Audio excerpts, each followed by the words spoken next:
Hey everybody, today's webinar is creating a missional culture. And so what we're going to be talking about is specific strategies and practical steps towards growing and building a missional culture in your life, the thing that you're leading. So whether it's your family, your church, the ministry that you're leading, your discipleship group, that's kind of what we're going to be talking about today. My name is Gina Mueller, and I live with my family in Minnesota, and at this point get to be chair of the board for 3DM and also leading one of the hubs for 3DM as well. So as we get started today, I'm going to flip over to my whiteboard and share my screen with you. And we're going to draw some things out as we do. And I want to first talk about, I don't know if any of you are in the business world or have heard of the leadership theory, but we talk a lot about what it looks like to create leaders, right? And what does it look like to multiply yourself? As you're making disciples, as you are wanting to grow leaders, we talk a lot about practically how to do that. And you'll notice this from leadership theory if that's familiar to you. Let me just change my colors here.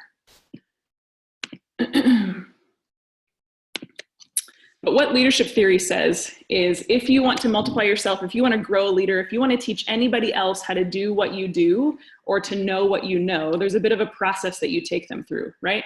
And that process looks something like this. You do something like this. In the starting place, it is I do, you watch, right? Does that sound familiar to you?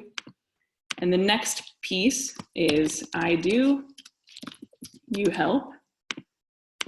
And then as you continue to teach them, you continue to help them know what you know, then they start to do it. You do, I help. And finally, when you are releasing them as a leader, they have grown the skills or the knowledge that you know, then it's you do, I cheer. Have you guys heard of that before? That looks familiar to you? So the interesting thing is that Jesus did the same exact thing. So whoever came up with this brilliance and put language to it and, you know, called it leadership theory and put it in all the business books, they weren't the first person to think of it. And so when you trace back to the most brilliant leader that ever lived, which is Jesus, we see that he used the same exact strategy in the ways that he made disciples, in the ways that he took everyday ordinary fishermen, tax collectors, doctors, and turned them into missional leaders, right? So really quickly, and then we're going to apply this to how we can grow a missional culture. So really quickly, how we see Jesus doing the same exact thing is Jesus says, come follow me and I'll make you fishers of men. Come with me, come watch what I am doing. Come with me in the thing that I already know how to do. And I'm going to show you how to fish for people, right? I do, you watch. And then he says, but the only way for you to learn something is for you to try it and to grow the skills. And so Luke 10, now you go, I'm going to send you out on a missionary journey, go by twos and try this stuff. So heal the sick and tell them the kingdom of God is near. You're carriers of good news. Go talk about it. Find people of peace and tell them the good news and heal the sick. Tell them the kingdom of God is near you now. Try it, but come back and let's talk about it. How did it go? Let's I'm going to coach you through how to grow these skills, right? And that's the place where they realize, oh, I don't know that I'm good at this. Oh, I have a lot to learn, right? But they have to start trying the things to realize that. And then he brings them around the process and they begin to take on more responsibility because by this point they've been with Jesus for a while and they're starting to grow in their confidence and their competence.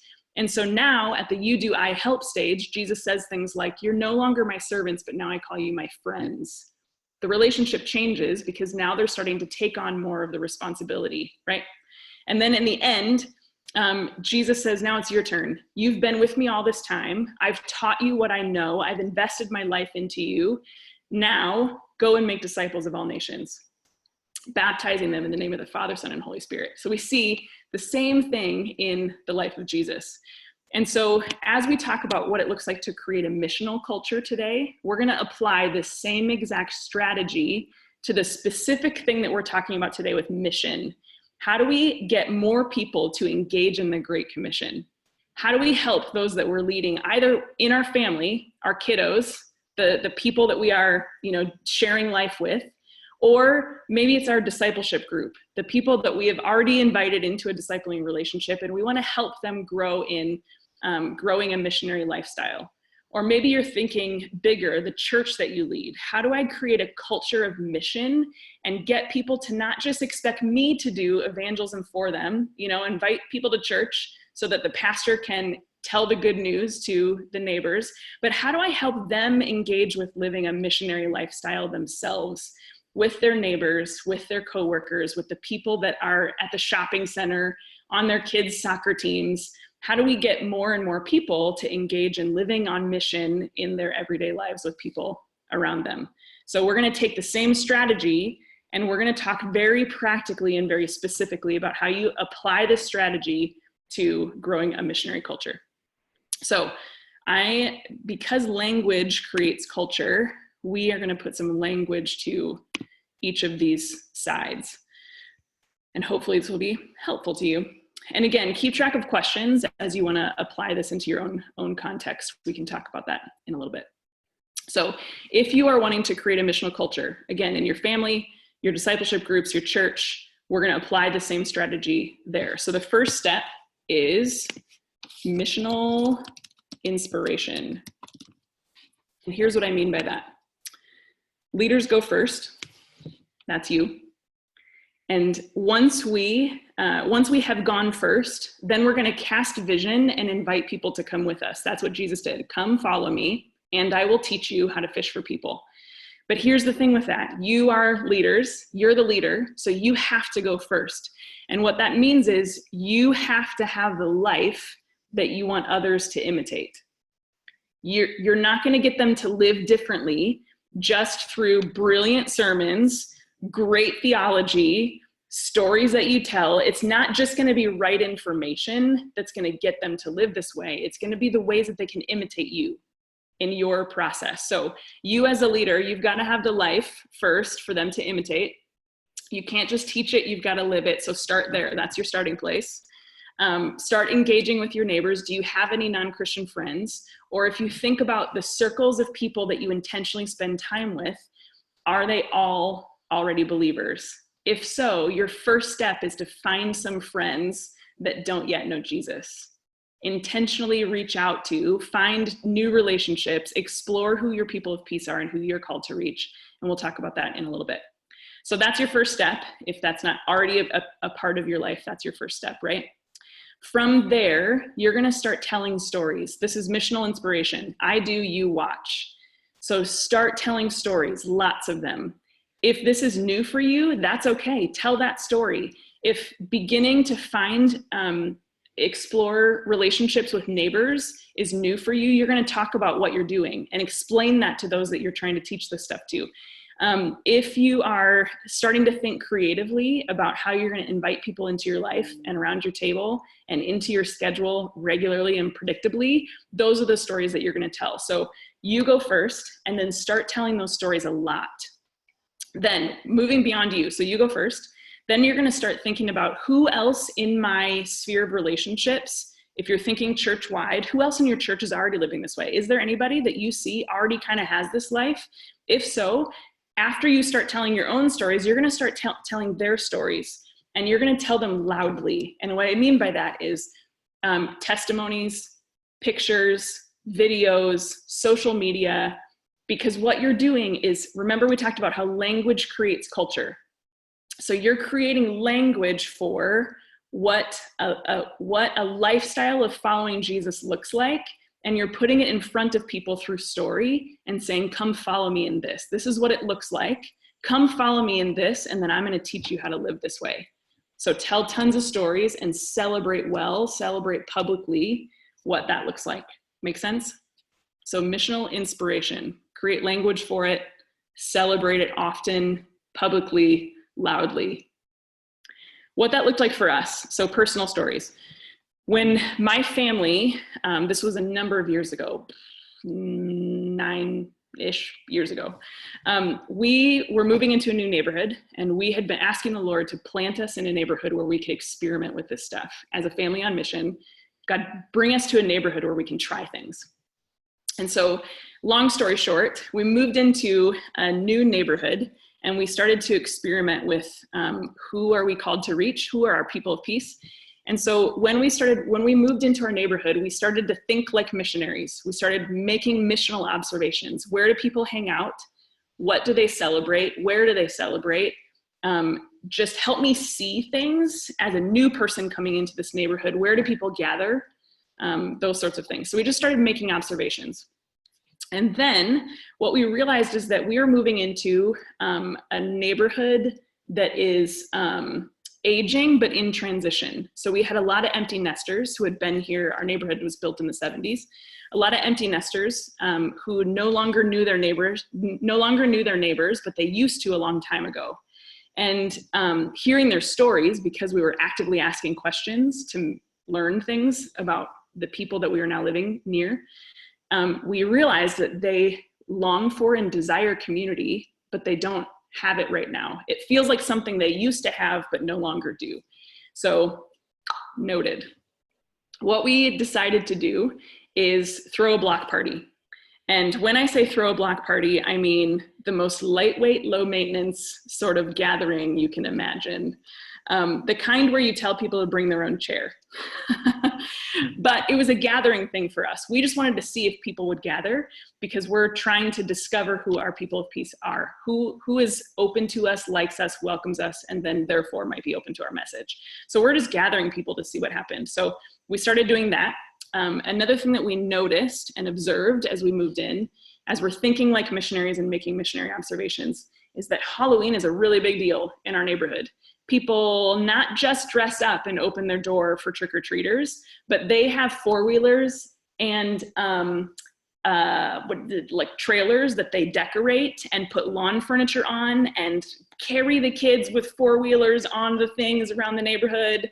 And it's a deal, it's a thing. And so we're thinking it would be silly for us to not be out amongst our neighbors on the one holiday that they come to us. And so we start thinking creatively and say, how do we get out there, not just opening up our door and then closing it again to, hand out candy, but how can we create opportunity to be with and among our neighbors? So experiment. We bought one of those metal fire pit things that we could self-standing things for like $40 that we can set in our driveway. And we put some chairs around and had a bonfire. And I made like a vat of hot apple cider for the adults with to-go cups. And we had a bonfire. And of course, I'm still handing out candy to trick-or-treaters. But it was a way for us to engage with people, to meet people, to have conversation. And what I noticed was people would hang out at the fire to warm up. I live in Minnesota, so Halloween is like cold. And so they would stop by the fire pit and they'd warm up for a while. And then some of them would, finish the loop with their kiddos trick-or-treating and then come back and hang out. And what we've noticed over time, fast forward 9 years, is it's fundamentally changed the culture of our neighborhood. Now you see like 50 bonfires on Halloween, where it's like a community kind of thing that didn't exist 9 years ago, but now people are used to, not just saying hi and bye, but creating a sense of community. All that to say, we just started experimenting with how to engage with our neighbors who we felt like God was calling us to reach. And then those would be the exact stories that I would tell. So if I am attempting to create a missional culture with those that I'm trying to lead, I'm going to go first, and then I'm going to tell those stories often and loud and as much as I can. Because what I'm doing is I'm creating a vision for people of what this life could look like and how the practical pieces of how to do it. Make sense? So the first piece is missional inspiration. Moving around to the second piece, I'm going to call this missional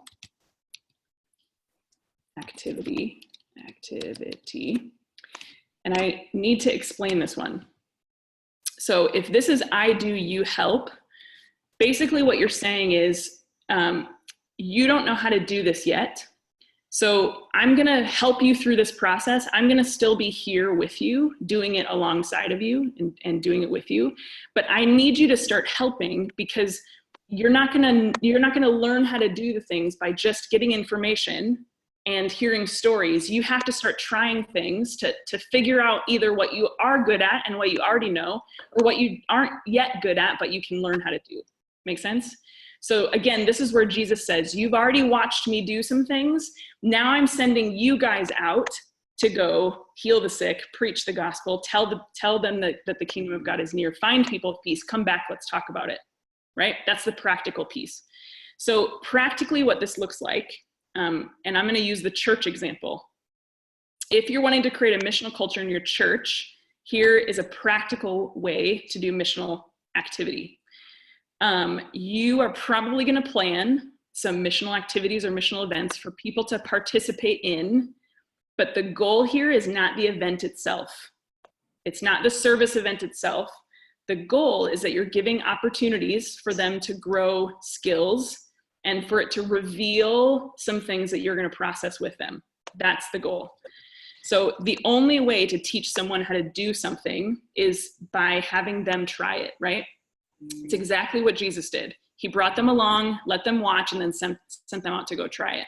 So the thing that is key with this piece, the missional activity piece, is it doesn't actually matter if they win or if they fail. That it's about their learning. It doesn't matter if they totally bomb and it doesn't go well. The whole key to this is providing opportunities for them to try things and then an opportunity to come back and process. Now, because it's I do, you help, what this means on a church-wide scale is that you are probably going to have to plan the event or the something for them to engage with because they don't know how to do it yet. They're just trying things. But what you're after is to grow character and competency. That's discipleship. You want this to reveal some things that they can grow in, some skills that they can learn. But what we find is that it also reveals some character stuff that you can speak into as well. So again, you have to create a loop where they come back and they have an opportunity to process. So the reflection piece and the processing is key here. And if you, a lot of you have already been through learning communities and stuff. If you're familiar with Kairos language, you're wanting to provoke a Kairos. You're wanting to provoke a moment where they are saying, God, what are you saying to me and how do I respond to that? What are you wanting to develop and grow in me? And how do I learn how to do that? How do I respond to that? So again, it's not about the event itself, it's about the process. So really quickly, to give you a concrete example, somebody give me an example of like a service event type thing, not Feed My Starving Children, because that one doesn't work for what I'm gonna apply it to, but something else that you've done with your church to help them engage with like serving your city or something like that. Give me an example.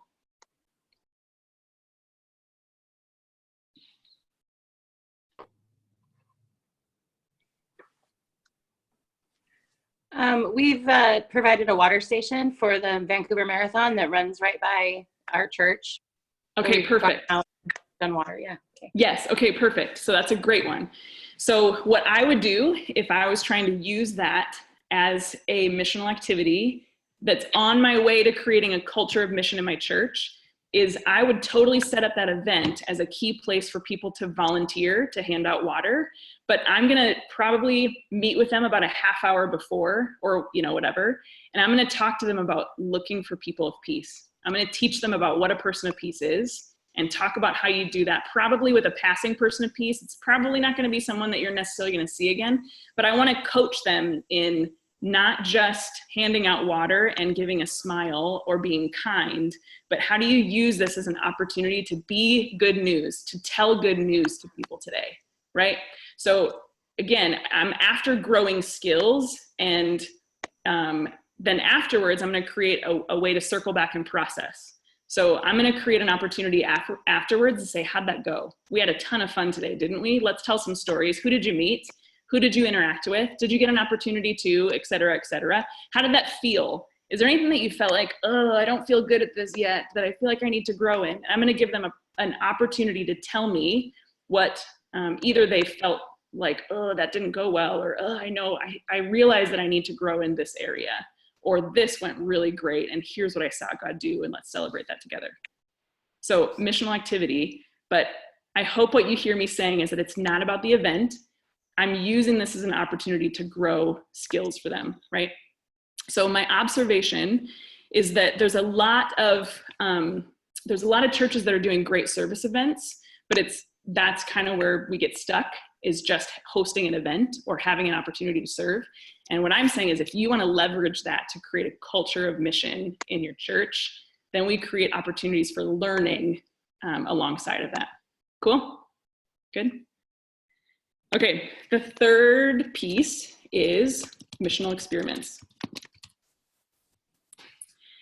So by this point, again, as we're applying it to how Jesus made disciples, this was the point where the disciples had been with him for a while.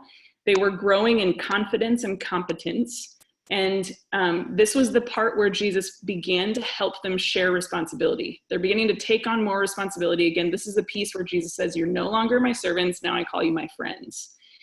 So there's a change in the relationship. So here is what I would suggest at this point.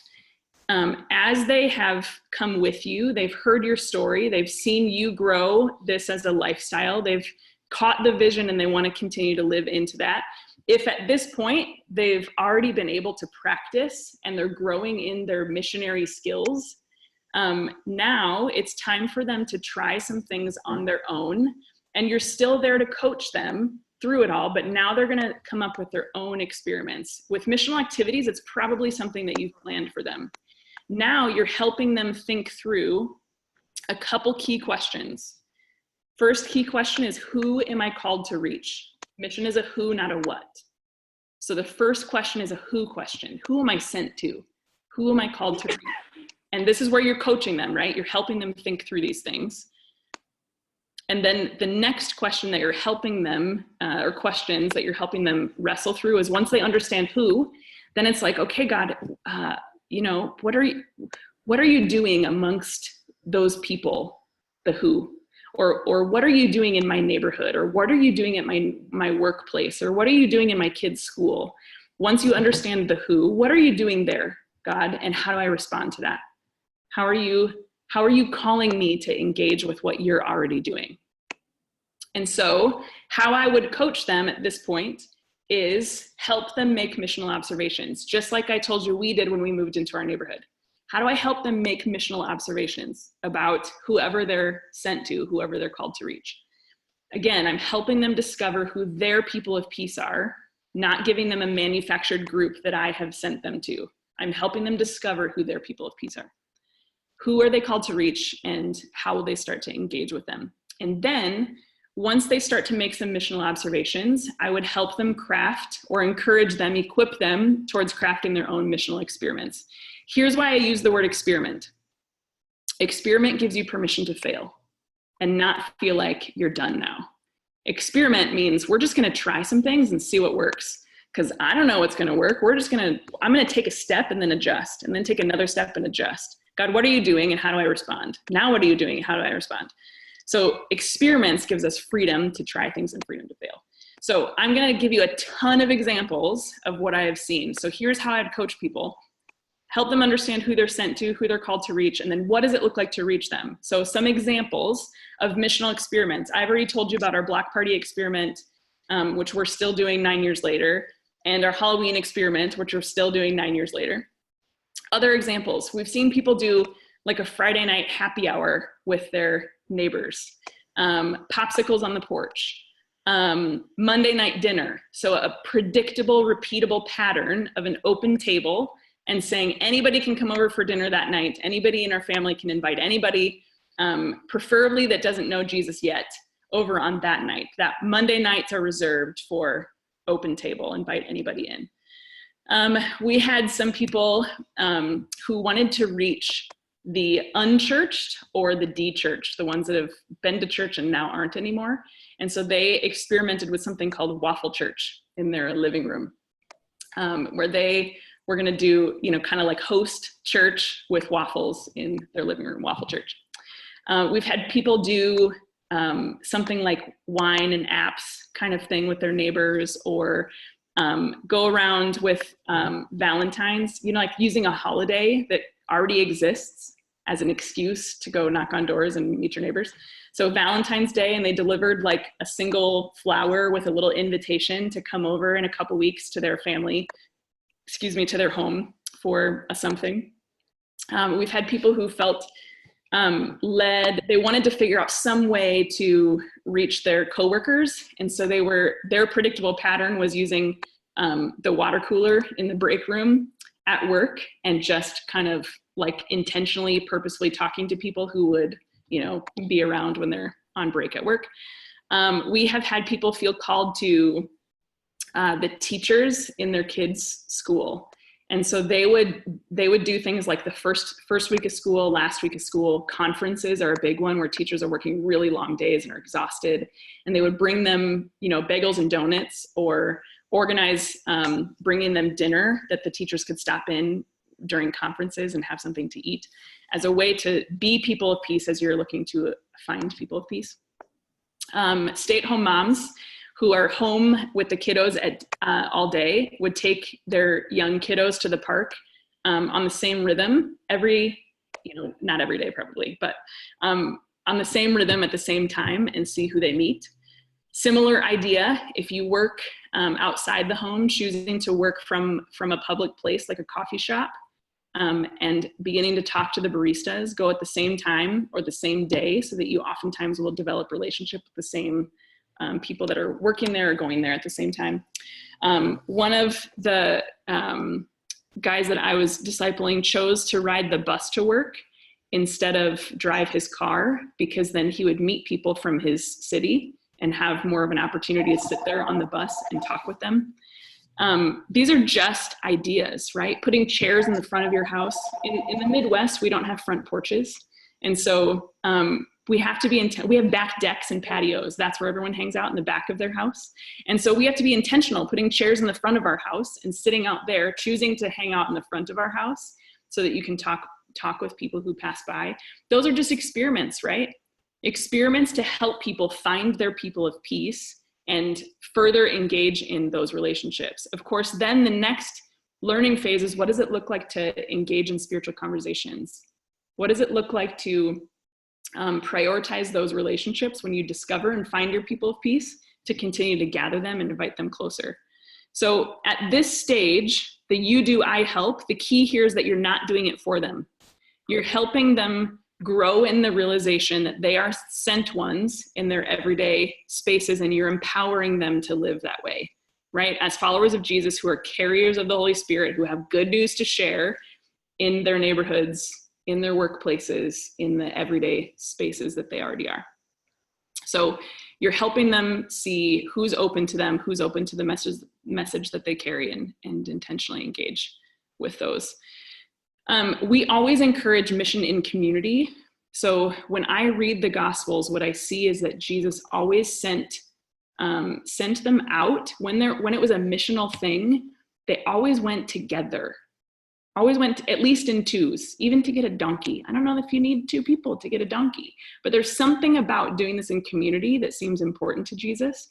And so we'll always encourage to not go alone, but find others who will come with you in mission. So of course, missional communities, this is where that fits. The fourth piece over here is missional life.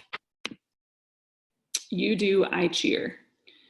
And when you bring people through a process, this is just a discipleship process. It's a process of bringing people through, allowing them to grow and develop a missionary lifestyle, not assuming, this is my observation, we oftentimes assume if we teach good enough and we give enough Bible stories and great inspiration, that we will get them to a missional lifestyle. So essentially what we're doing is this right here, going straight from there, right?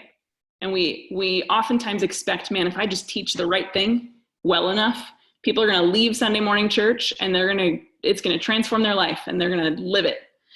But oftentimes we have to give them a discipleship pathway. We have to give them a process by which they can grow into these things as a lifestyle. And so what we notice, choose a different color here.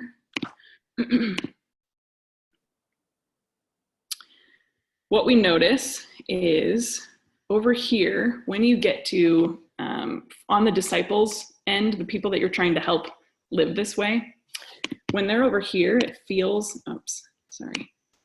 this feels like a discipline.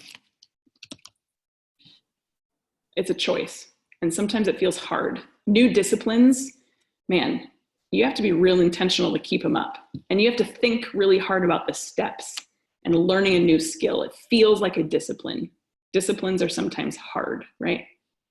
Disciplines turn into habits over time. When you can continue to do the same thing over and over, a discipline will turn into a habit.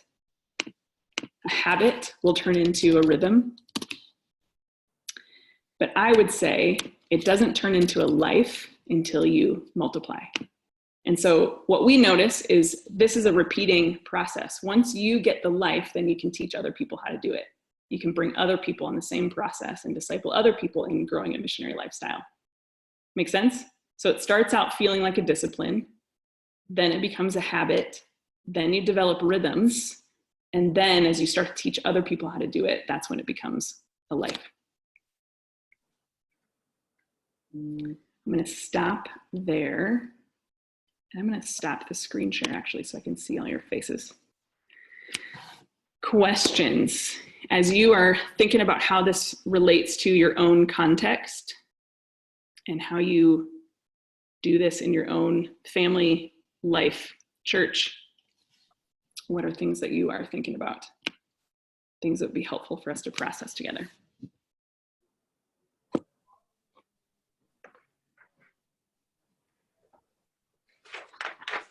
This is awesome, Gina. Thank you so much for that. That's a really helpful summary of the life of mission. Our church, I think, was at the turning point maybe between the D2, D3 side.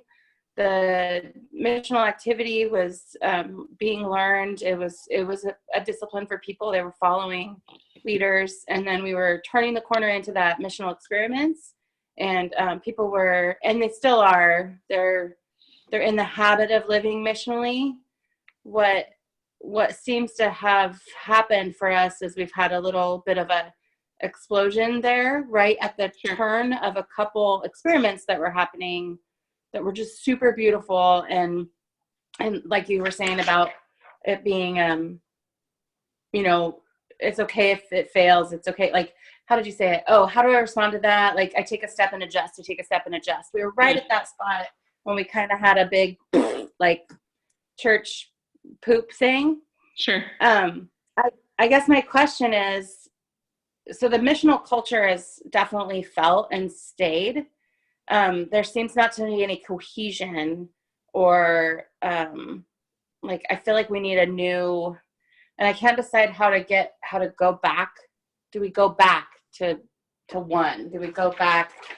And you can't really go back because you've already, like, come this far. But at the same time, like, is there any strategy that would help us get to, again, that missional inspiration? Yeah.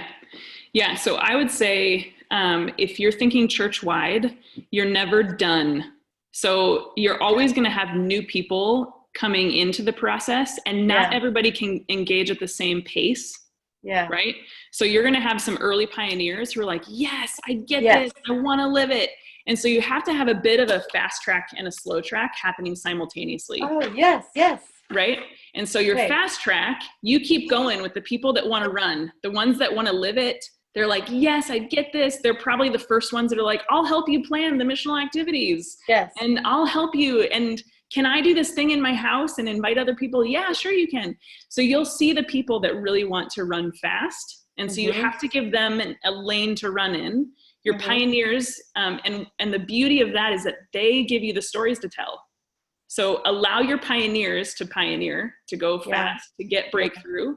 But not everybody can go at that pace. So your goal through culture shift is over time, you want more and more of your congregation growing an up and out lifestyle, right? And so we're talking specifically about mission today, more so than the others. But you kind of have to have both a fast track and a slow track. So what that means is you're always probably going to be doing missional inspiration, right? Yeah. Through everything that you do on Sunday mornings, through everything that you do, you know, across the culture of your church. And then you're probably on a regular basis going to be offering opportunities to do the missional activity stuff, because you're going to have new people that want to try stuff, you know, new people coming through. Yeah. So I would say you're going to have all of these happening all of the time. That's so helpful, because I think when I look at us in the light of this again, like, I think we've stopped telling stories. Like, I think we've maybe hit, like, you know, that those D3, you know, just whatever happened. So now we need to, it's exciting to go back to, like, we know how to do that. We can tell these stories. We do have those pioneers that have led out, and we have amazing stories. We have to tell them some more. It's great. Thank you. Helpful. Yeah, you bet. I think too, the other thing is giving freedom for like a life cycle for these things. So when your early pioneers go in and pioneer, whether they've started a missional community or they're just experimenting with things in whatever context, there's probably going to be a life cycle where they're going to have done some great things and seen some great breakthrough, but you're probably not going to be doing the same thing forever. So you have to allow for a life cycle, and I think create language for that so that doesn't feel like failure when we're kind of done there. We've sort of done what the Lord has asked us to do. We've met the people of peace. We've brought them as far as we can go. Now, where is our new place where there seems to be grace and fruit and new people of peace? And I think creating language for that is really helpful for those early pioneers, that they don't feel like a failure when it's time to pioneer a new thing. Yep. Gina. Yes. So I'm just in the early phase of getting a team together for a church plant. We met this past Sunday for the first time, and I'm very aware that everything I'm doing is modeling. Now, when it comes, I mean, our desire is to do some form of out once a month. Do I plan that myself to just, here's what I'm doing, join me, or do I want to collaborate with everybody from the beginning? Yeah. How big is your group? 15 of us. Okay. So there's kind of two things happening when you're starting a church. There's the personal mission piece that you're helping, you know, others watch your family live on mission and understand what it looks like for your family to be planted in the neighborhood that you are.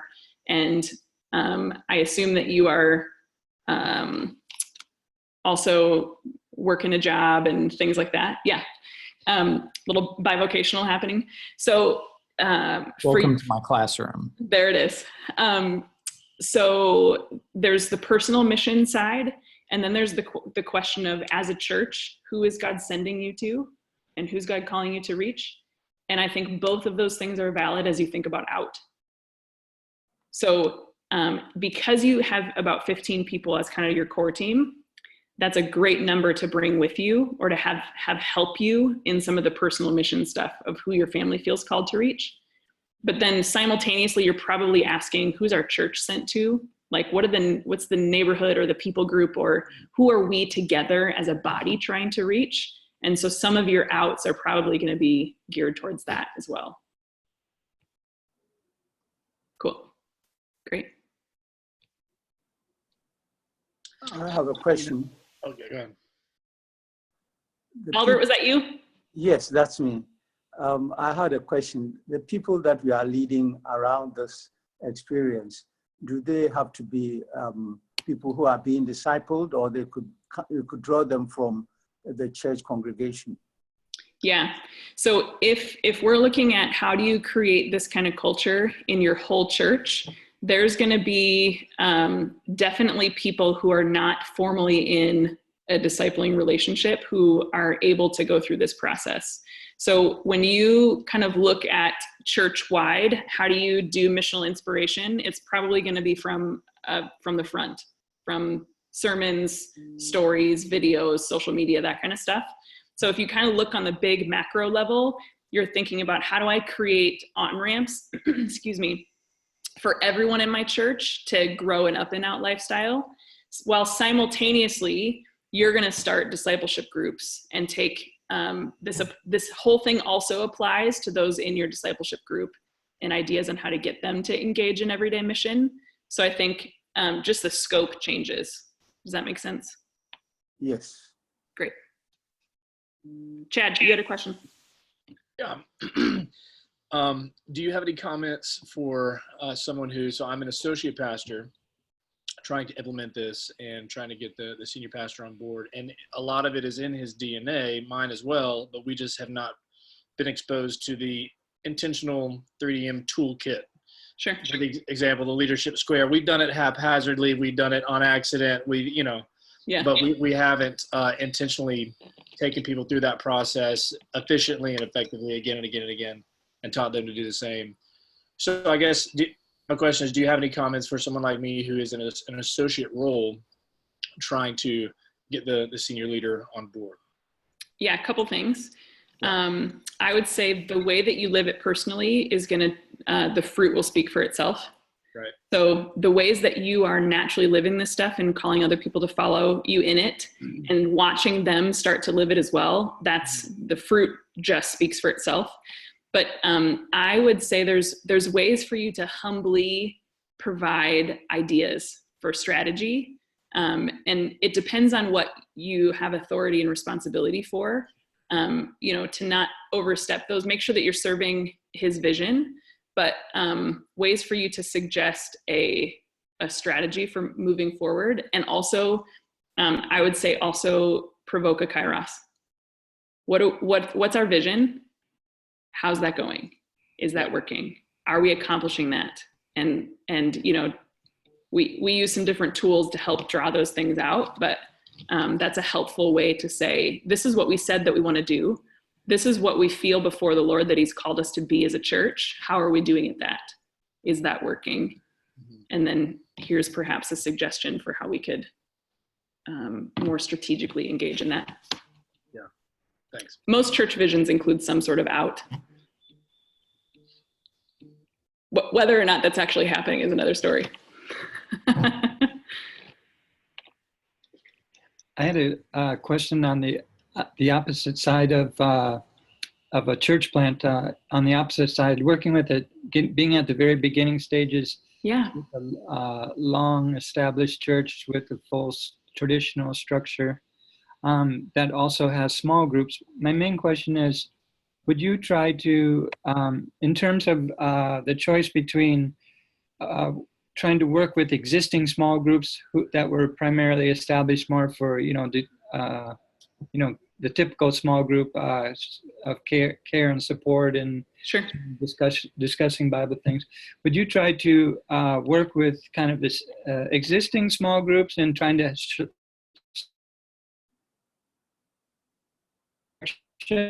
or would it be more effective in just beginning with starting like a new version, a new thing with a few people and not try to just let the other groups kind of play themselves out until they want to learn a new thing? Which do you see working better?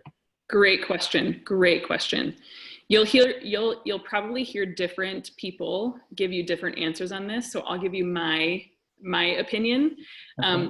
If it were me, I would not try to change those small groups in terms of getting them to live out.